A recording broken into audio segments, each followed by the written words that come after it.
PSM certification exam prepare பண்ணுறீங்கன்னா இந்த video description playlist link கொடுத்துருக்கேன். ஜஸ்ட் ரெஃபர் பண்ணி யூஸ்ஃபுல்லாக யூஸ் பண்ணிக்கோங்க வீடியோஸை.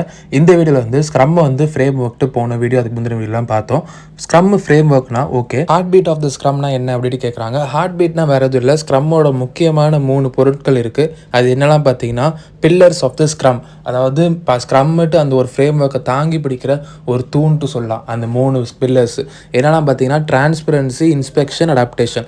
இதுதான் ஸ்க்ரம்மோட 3 பில்லர்ஸ். இப்போ ஸ்க்ரம்ல வந்து 5 ஈவெண்ட்ஸ் இருக்கு சொன்னோம். Sprint planning, daily scrum, sprint review, sprint retrospective. இப்போ இந்த sprint planning, daily scrum, sprint review, sprint retrospective இந்த 4 இதுக்கும் கண்டெய்னர்னா நம்ம ஏற்கனவே போன வீடியோவில் என்னென்னு பார்த்தோம். அந்த 4 இதையும் கண்டெய்னர் என்னென்னு பார்த்தீங்கன்னா ஸ்பிரிண்ட் தான் பேஸ். அதுக்கு மேலே தான் உங்களுக்கு இந்த 4 இது இருக்குது. இப்போ இந்த டோட்டல் 5 ஸ்க்ரம் ஈவெண்ட்ஸுமே பில்ட் பண்ணது எதை வச்சு பார்த்தீங்கன்னா இந்த 3 பில்லர்ஸ் வச்சு தான். இந்த 3 பில்லர்ஸ் இல்லைனா ஸ்க்ரம் ஈவெண்ட்ஸ் கிடையாது. ஸ்க்ரம் ஈவெண்ட்ஸ் இல்லைனா உங்களுக்கு ஸ்க்ரம் ஆர்டிஃபேக்ட்ஸ் கிடையாது.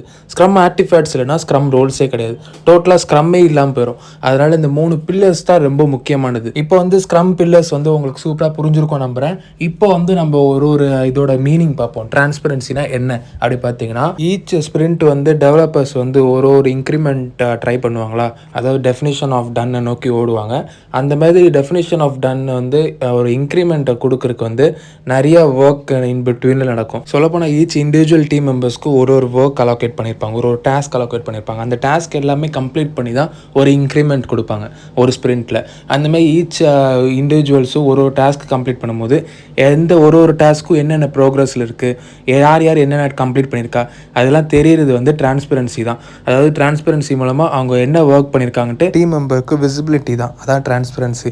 இன்ஸ்பெக்ஷன் என்ன பார்த்தீங்கன்னா, அந்த டிரான்ஸ்பரன்சி ஸ்டேஜ் முடிஞ்ச பிறகு இன்ஸ்பெக்ஷன், அதாவது ஒரு ஸ்பிரிண்ட் கம்ப்ளீட் ஆகிறதுக்கு முன்னாடியே அவங்க வந்து என்னென்ன ஒர்க் பண்ணுறாங்களோ அந்த ஒர்க்கில் ஏதாவது ஒரு கரெக்ஷன்ஸ் இருந்ததுன்னா அந்த கரெக்ஷன்ஸ்லாம் கண்டுபிடிக்கிற ஸ்டேஜ் தான் இன்ஸ்பெக்ஷன். அந்த கரெக்ஷன்ஸை கண்டுபிடிச்சிட்டு கரெக்ட் பண்ணுவாங்களே, எந்தெந்த தப்பு பண்ணியிருக்காங்க, எதெல்லாம் மாற்றி பண்ணலாம், அந்தமாரி சில இதெல்லாம் கண்டுபிடிச்சிருப்பாங்களே, அதெல்லாம் கரெக்ஷன் ஸ்டேஜ் தான் அடாப்டேஷன். இன்ஸ்பெக்ஷன் வந்து கண்டுபிடிக்கிறது, அடாப்டேஷன் வந்து கரெக்ட் பண்ணுறது. இப்போ வந்து ஒரு கொஸ்டின் பார்ப்போம். டிரான்ஸ்பரன்சி, இன்ஸ்பெக்ஷன், அடாப்டேஷன் அது 3 pillars of empirical process control theory. எப்படி ஆப்ஷன் ஏட்டு சொன்னேன்னா உங்களுக்கு எம்பரிக்கல்லாம் எம்பரிசம் அர்த்தம். சரிங்களா? ஆன்சர் எக்ஸ்ப்ளனேஷன் கொடுத்துருக்கேன், ஜஸ்ட் ரெஃபர் பண்ணிக்கோங்க. அதேமாதிரி இந்த டயக்ராமே ரெஃபர் பண்ணிக்கோங்க, உங்களுக்கு எக்ஸ்ட்ரா அண்டர்ஸ்டாண்டிங்காக இருக்கும்.